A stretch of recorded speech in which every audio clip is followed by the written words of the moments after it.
সকলকে জানাই শুভ সন্ধ্যা। তো তোমার দাদা চলে গেছে, সন্ধ্যা বলতে আমার 8টা বাজে। তোমার দাদা চলে গেল এই খানিকক্ষণ আগে। তো আমি কিছু জিনিস আজকে ব্লিঙ্কেট থেকে অর্ডার করেছিলাম। তো চলো তোমাদের সাথে শেয়ার করে নিই আজকে ব্লিঙ্কেট থেকে কী কী অর্ডার করেছিলাম। ব্লগ তো আর সেভাবে নিচ্ছি না, তো শর্টসের মাধ্যমেই নিচ্ছি। আর একটা কথা, আজকে রাতে কিন্তু লাইভ আসতে পারবো না, তো সেটাও তোমাদেরকে জানিয়ে দিলাম। আজকে রাতে লাইভ আসা আর হবে না, দেরি হয়ে গেল, অনেক কাজ আছে। তো চলো কী কী নিয়েছি ব্লিঙ্কেট থেকে তোমাদের একটুখানি শেয়ার করে নিই। তো এই একটা উজালা নেওয়া হয়েছে, একটা সার্ফের প্যাকেট 1 কেজি সফেদের, আর 1 কেজি ঘড়ি। এই দুটো সার্ফ একসাথে মিলিয়ে আমি ইউজ করি। হ্যাঁ, আর এখানে নিয়েছি একটা ওডোনিল,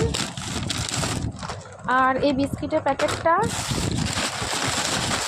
আর এই বিস্কুটটা, এটা আমার ভীষণই ফেভারিট একটা বিস্কুট বলতে পারো। মানে এর পুরো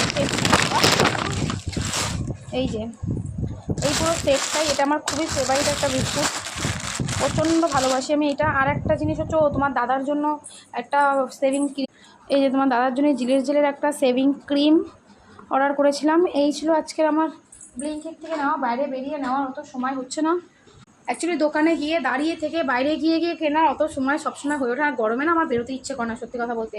তো আজকে ব্লিঙ্কিট থেকে এগুলোই অর্ডার করেছিলাম। চলে এসে জানোই খুব ফাস্ট ডেলিভারি দেয়, তো আমি ভাবলাম না করি। আর কিছু জিনিস আমি মিশো থেকে অর্ডার করেছি, ওগুলো আসুক তারপর তোমাদের সাথে আমি শেয়ার করবো ওখানে। আর এগুলো আপাতত আজকে অর্ডার করেছি তাই একটু শেয়ার করে নিলাম। চলো এবার কাজবাজ করবো, প্রচুর কাজ আছে, মাল আছে করতে হবে। আজকে সারাদিন মালে বসতে পারিনি, তোমার দাদা ছিল বলে। তো ও থাকলে আমি মালে বসিও না, ও থাকলে আমি ওকেই সময়টা দিই পুরোটাই। বাকি তো দেখো সারাদিন কাজ করতেই থাকে, কিন্তু ও যখন থাকে তখন আমি পুরোটাই ওকে সময় দিই। তো ও চলে গেছে, এখন আমি মেশিনে বসবো, কাজে বসবো। তারপর ছেলের কালকে পরিবেশ পরীক্ষা, ওই যে স্নান ওই ঘরে, ওই যে রান্নাঘরে ওই যে পড়তে বসে গেছে ও, কালকের পরিবেশ পরীক্ষা আছে। তাই এবার আমিও মেশিনে বসবো, কাজে বসবো। চলো কাজ বাজ করি। আর আজকে রাতে লাইভে আসতে পারবো না, সেটা তোমাদের কিন্তু আগেই জানিয়ে দিচ্ছি আমি। তো টাটা।